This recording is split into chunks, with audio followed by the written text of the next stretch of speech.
Goeiedei and welcome. My name is Amarenske and today I will be doing my April wrap-up of 2018.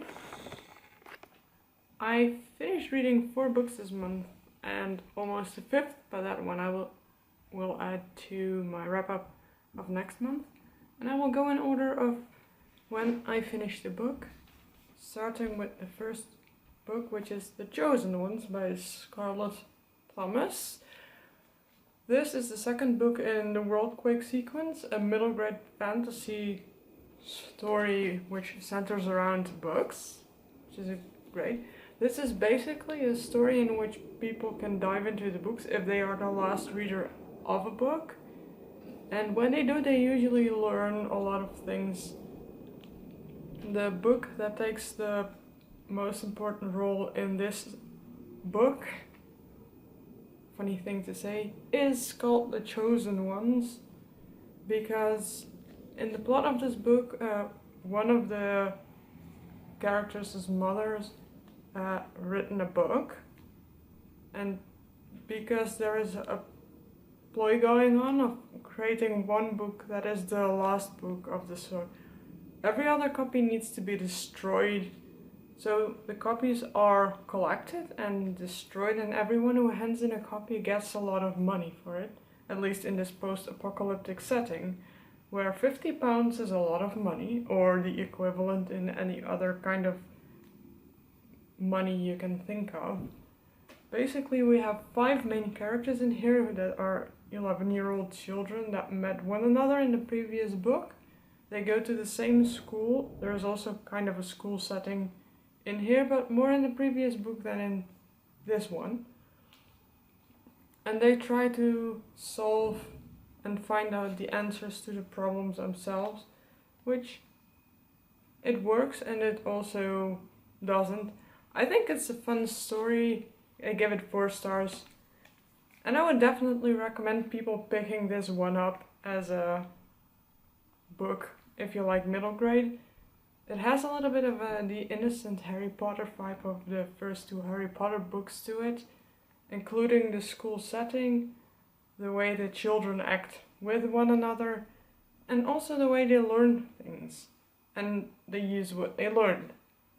We have people who are more physically capable and people who are more mentally capable of stuff, and they like puzzles and stuff. There's actually a test for what kind of a talent you have, like what kind of a magician you could be in this world, where actually everyone has magical powers. They just need to be awakened, and they call it an epiphany. And when you're awakened, you can slowly grow into your own powers. It can happen at any age, but for those 5 children it happens when they are 10 or 11 years old. I thought it is very creative. It's a very, like I said, fun story to read. It's your typical middle grade innocence, and it has some like deeper layers and deeper references to it that are nice for adults to catch, but that children won't catch because it has more to do with what happened maybe several years ago or longer. And that's what makes it fun too, because you know those books have to be fun for the parents as well, because otherwise they would not want to read it to their younger children. But now let's get on with the second book I read this month, and for which I will put a picture in here. And that is Shadow of a Human by J.D. Estrada, which, my god, is it a wild ride of fantasy. I have actually filmed a complete review, and as my sense is that reviews should be spoiler free in general, it's spoiler free. I'll link it up in the corner so that you can watch the entire review. Basically, my main grapple with the story was that for part of it, our main character felt like he was a little bit flat or just very depressed, and that the writing style switched not only between like the beginning and the end of the book, it changed a little bit, but it also changes from perspective to perspective, and the tense in which it is written changes too. And it does not need to be a bad thing, but it was just a bit much with all the super normal and fantasy stuff that was also happening. The story was very good though. I'm very curious what will happen in the next one. So, you know, check it out when it comes out, when it releases. But I would recommend first reading the first 2 books in the Human Cycle by J.D. Estrada. So, Only Human and Shadow of a Human. And meanwhile, I will go on to the 3rd book I read and finished in April, which is one of my new all-time favorites, and it's Lock and Key by Christy Stratos. For this one I already also have a full review up, and this was me some crazy suspense. Whoa. This deals a lot with psychological issues and traumatic experiences, but also with the difference between a chosen, created, and a family and the family you were born in. What love and compassion can mean for your mental well-being. And it's the 2nd book in the Dark Victoriana collection by Christy Stratos. The first one is Anatomy of a Darkened Heart. But those books are companion novels. This actually takes place in the locksmith shop in the same village as, or town, as the first book takes place in. But it follows completely different characters, and we see cameos of like 2 of the characters or 3 of the first book. But they don't really play a significant enough role to worry about the fact that which books you would need to read first. This would maybe be kind of a better choice, I think.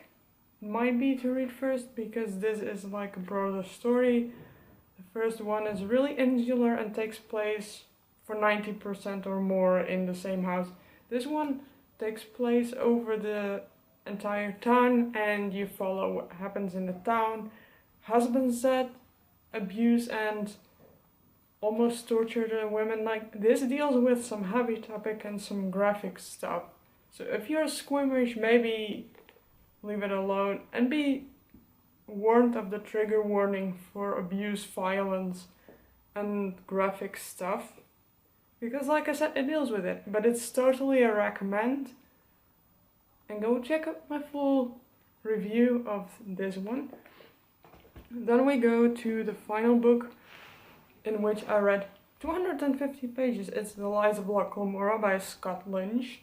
Now I have to say about this, the writing style is beautiful, the premise is intriguing, but what did completely not make me not really like this book, and DNF it at page 250, is the fact that Locke as a character feels so bland, and the backstories, like the flashbacks to his youth from when he was picked up until now, and we aren't even in the now yet, they try to build up his character, but it's obviously experienced a lot, but you don't see that play out at all in the current day experiences he has.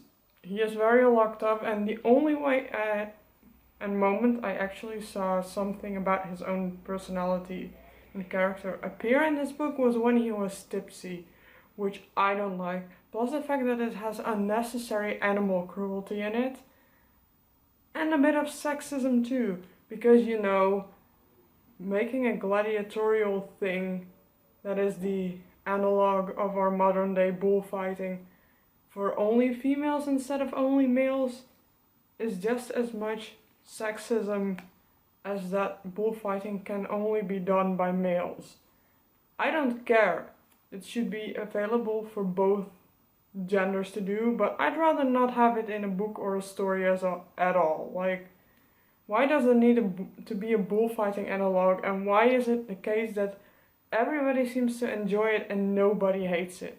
It cannot be that there are not at all any people who don't like that stuff happening. That's just not the case. I read on after that stuff happened because I thought maybe the book was better, but what also the point is, this is supposed to be a character-driven book, but the character development is there, but the characters don't really have a personality. Specifically, Locke doesn't have a personality, in my opinion. I did not really feel it. And as you read from his perspective, it gets quite boring, and the only moments it does get interesting, those are very short. Like, I came across them 2 or 3 times, and then when it's over it gets boring again. Like, I might finish this later, I am not sure, because the writing style is really easy to read, and I did enjoy reading the writing style. I just did not really enjoy the fact that nothing really was happening, and also that a prologue was 40 pages long, when why ever is a prologue 40 pages long? That nothing happened in that prologue. It was so boring. I'm glad I gave it more of a chance than that, but I had almost DNF'd it after just those 40 pages. So, you know, I will say that this is it for now. Thank you for watching. Until my next bookish or otherwise video, and on tot een keer!